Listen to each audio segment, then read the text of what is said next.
In this video, I'll show you how to remove a Tapo Smart Plug from Google Home.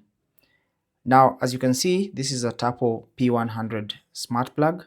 This model is a P100, but these instructions will also apply to any smart plug from Tapo.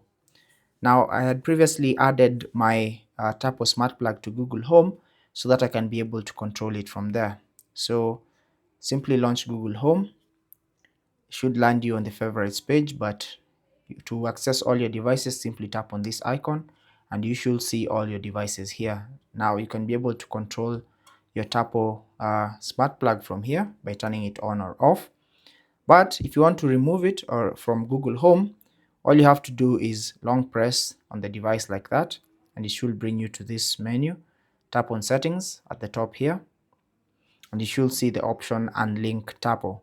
So tap on Unlink Tapo, and if you're sure you want to do this, it will remove all devices from Tapo. On the next screen, select Tapo and tap to unlink. So tap on Unlink and then follow the processes by selecting that, and then you'll be prompted to either reconnect the account or unlink the account. Confirm by tapping on Unlink Account, and your Tapo Smart Plug is going to be removed from Google Home. That's basically how to do it.